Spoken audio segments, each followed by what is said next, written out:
ముఖ్యమంత్రి అయింది రేవంత్ రెడ్డి. ఆయన నన్ను డిమాండ్ చేస్తాడు దర్యాప్తు చెయ్యాలి అని. దున్నపోతుకు గడ్డేసి ఆవుకు పాలివ్వమంటేలా?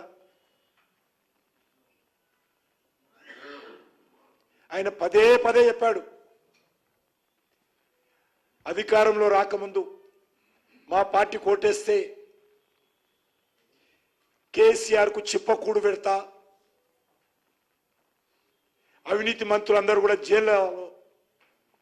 జైల్లోకి వెళ్ళాలి, ఎమ్మెల్యేలు అందరూ ఊరూరికి వెళ్ళి ఏ ఎమ్మెల్యే ఉంటే ఆయన పేరు తీసుకొని ఈయన దోచిన డబ్బంతా కక్కిస్తా ఎగిరెగిరి మాట్లాడాడు రేవంత్ రెడ్డి గారు. అప్పుడు ఈ రకంగా మాట్లాడినటువంటి రేవంత్ రెడ్డి అధికారంలోకి వచ్చిన తర్వాత కేసీఆర్ మీద చర్యలు పక్కకట్టు, చిప్పకూడు పక్కకట్టు, ఈగా దోమ వాళ్ళకుండా చూసుకుంటున్నాడు.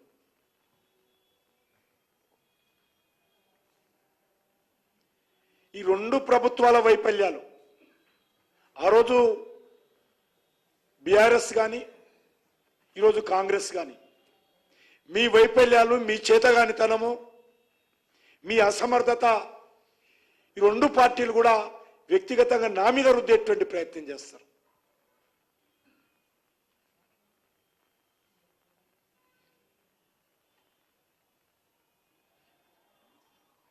కేసీఆర్ పైన అనేక రకాల ఆరోపణలు చేసింది కాంగ్రెస్ పార్టీ కూడా, రేవంత్ రెడ్డి గారు కూడా. కానీ ఏ రకమైనటువంటి చర్యలు ఈ 2 సంవత్సరాల 3 నెలల్లో తీసుకున్నారో చెప్పాలి.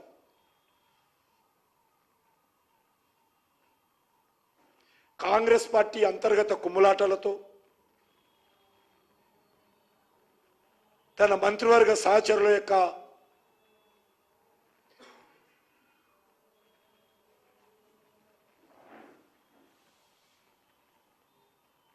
కుమ్ములాటల్లో ఈరోజు ఆయన ప్రజల దృష్టి